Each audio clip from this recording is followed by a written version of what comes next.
Hello guys, good evening. So once again, I'll be reading a story that hopefully will terrify all of us. So I'll be speaking in English for this video since someone commented that they wish that I'd speak in English in one of my videos. So here it is. I hope you enjoy. So this is still a Filipino story. Hopefully we'll be able to enjoy all of the story. So without further ado, let's just go ahead and read it. The title is The Exorcism of Clarita Villanueva. So Clarita Villanueva, a 17-year-old Filipina girl, had known a life of tragedy. She did not remember her father. She did not know if he had died or had deserted her mother. Her mother was a spiritist and a fortune teller by vocation. The girl was brought up watching her mother holding seances, communicating with the dead, and using clairvoyance to predict to sinful people what they could expect in the future. Her mother took money from people for her services, and then laughed at them behind their backs. To her, it was all just a game, a means of making a living by duping unsuspecting and gullible people. When Clarita was still very young, about 12 years old, her mother died. Since she did not have any immediate family to take her in and care for her, she became a vagabond. She fell into the hands of harlots, and at the tender age of 12, was selling her body as a prostitute. The harlots taught her how to handle men, how to get money for her services. Clarita worked her way up from her island home to the capital city of Manila. The big city was a hiding place, a center of money and vice for her business. The local harlots became her teachers, and she learned the nightlife in the big capital city. In Manila, there were more men to seduce. By the time she was 17 years old, Clarita was frequenting the bars and taverns of Manila, living the gay life by soliciting men for harlotry. But one morning at 2 a.m. on the streets of downtown Manila, Clarita made the mistake of offering her services to a plainclothes police officer. The policeman called for a vehicle, and Clarita was taken to the ancient Bilibid prison, used as the city jail. Bilibid has been a prison for over 300 years. It was built by the Spanish and used by the Americans, the Filipinos, and the Japanese as a prison and place of torment. 2 days after Clarita was incarcerated, there struck the strangest phenomenon to ever hit Bilibid prison in its 300-year history. This young harlot was bitten severely on her body by unseen and unknown alien entities. There were two of them, a huge monster-like spirit and a smaller one. They sunk their fangs and teeth deep into her flesh, making deep indentations. They would bite her neck, back, legs, and arms simultaneously. Blood flowed, mostly underneath her skin, from the bites. The 17-year-old girl screamed in horror and fainted.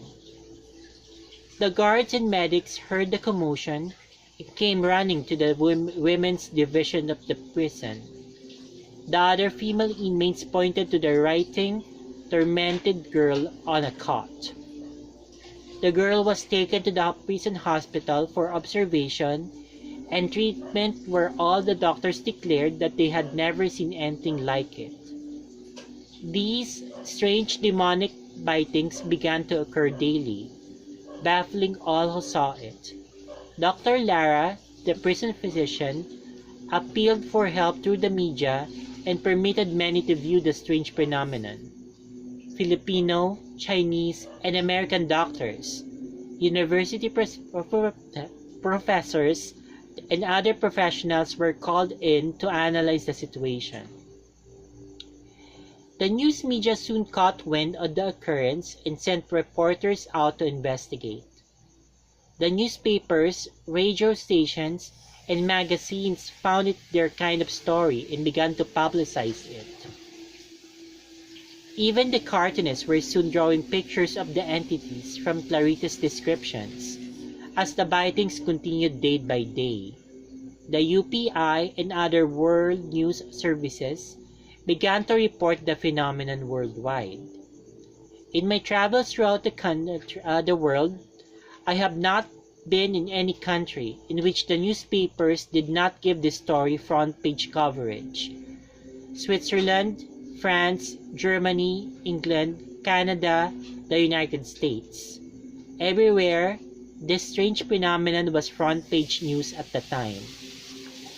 One doctor accused the girl of putting on an act in order to get publicity. Clarita gazed at the doctor. With her snake-like eyes, she said, "You will die." He didn't feel anything at the moment, but the following day, the doctor expired without even getting sick. He simply died. Fear struck the city when that news was spread about. The girl was not only a harlot, they said, she was also a witch, who could speak curses upon human beings, and they would die. The chief jailer had a confrontation with the girl. He had kicked her for something she had done wrong while rebelling against him. Clarita looked at the jailer in cold, inhuman hate and said, "You will die." Within 4 days, the man was dead and buried, the second person to fall victim to her curse. I walked into Bilibid prison just as the funeral cortege moved out. The prison guards had paid their last respects to their chief. Dr. Lara, the chief medical officer, and his staff were deeply concerned. They had a prisoner who was certainly not crazy, but who was being wildly attacked by unseen entities and being beaten deeply on all parts of her body by creatures no one else could see. I had never seen such a fearful and perplexed group of people as those I met in that prison that day. They were afraid that this thing would kill them as it had the 2 others who dared cross it. It was their responsibility to do something for the girl, yet they had no earthly idea what to do about the situation. It was beyond their medical knowledge. Who were these alien entities? The large one, Clarita said, was a monster in size. He was hairy and black. He had fangs that came down on each side of his mouth, plus a set of buck teeth all the way around. The doctors verified her description by the teeth marks on her body. Buck teeth solid all the way around the bite, rather than sharp teeth in the front. The smaller entity was almost like a dwarf. He would climb up her body to bite her upper torso. Both of his spirits liked to bite her, where there was a lot of flesh, like the back of her leg, the back of her neck, the fleshy part of her upper arms. They would bite deep into her, leaving ugly bruises. Dr. Lara and his medical assistants called in all sorts of observers, medical doctors, surgeons, psychiatrists, and professors from the Far East University and the University of Santo Tomas. No one had ever experienced such strange and demonic behavior, nor did they know any solution to the problem. They all wondered who would be the next victim to her curse. Dr. Lara and his staff sent out word everywhere. "Come and help us. Please help us." They received 3,000 cables from heathen countries, suggesting possible cures, but not one from a Christian country. Do you see how we Christians have been asleep? The word went out over the world. 3,000 telegrams came in. mostly from Japan and India, telling them what to do with an invisible biting monster. But not one Christian nation had any solution to the problem. They asked in Manila for somebody to come and help. The only group who turned up were the Spiritists, who said it was John the Baptist biting her. The officials asked the Spiritists to leave. I was the next one to come upon the scene. After 3 awful weeks of this torture, a radio reporter came to believe it and tape a session, while the doctors were violently struggling with the demonized harlot. The reporter immediately released his story on a local radio station, just after 10 o'clock news. This was the first I had heard of the hell in Bilibid prison. The newspapers had given it front-page coverage, but I was too busy building a church to read the newspapers. That's what the devil would like us to do, to get so involved in taking care of our little mission that we allow him free rein to do anything he wants to do. When the Bible says to be vigilant, this is what it means: to see what the devil is doing in the world, to keep up with him, to resist him and fight him in whatever he might be doing. I stayed up all night praying and weeping before the Lord. I was interceding for the city, for the girl, and for myself. I was living in a city that had a great need, and I was not helping to meet that need. I was so busy putting up our church building and doing my own thing that I was not involved in the tragedy of Bilibid. The next morning, God spoke to me and told me to go to that prison and pray for the demonized girl. I did not want to go, but God assured me that He had no one else in the city to send. Therefore, I went. Because I was a foreigner in the Philippines, I went to the mayor's office and asked permission to see Clarita. He granted me his permission, but warned me that several people had been injured by the girl, and that 2 had been cursed and were dead. I went with the understanding that I would not sue the government if I was hurt, and that I would not complain if mistreated. When I arrived at the prison, the head doctor of 6 physicians, Dr. Lara, was skeptical of this foreign minister, but he finally permitted me to see the girl. Clarita was brought into a special room where I was waiting with a large group of news reporters, foreign members of the press, university professors, and medical doctors who had been invited by Dr. Lara.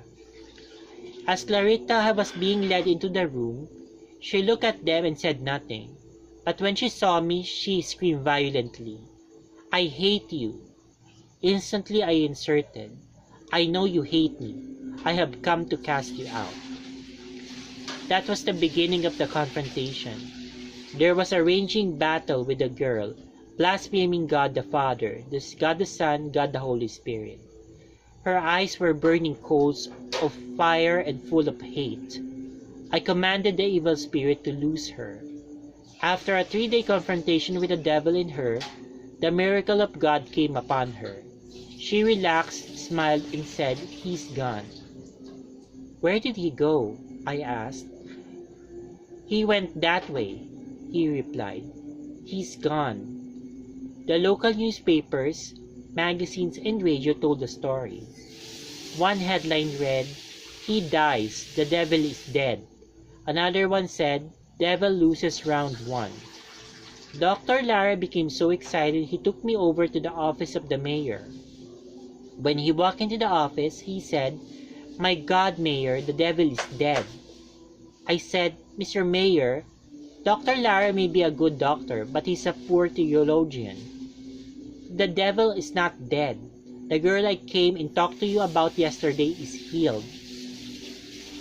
Okay, so this is the testimony of Letter Sumral, alien entities, a look behind the door of the spiritual realm. Okay, whatever. Okay, well, yeah, I've heard of this story before. This was actually turned into a documentary here in the Philippines, so it is very spooky and definitely frightening. So it just shows us that we really need to have faith in God and to always pray So I just wish this story included what happened to Clarita after she was healed, after the devil was dispelled from her body. If I'm not mistaken, she was able to lead a normal life after her torture and torment. She met someone and then got married and had children. She led a normal life, so which is good. So anyway, I hope you enjoyed the story. Take care always and God bless. Bye bye.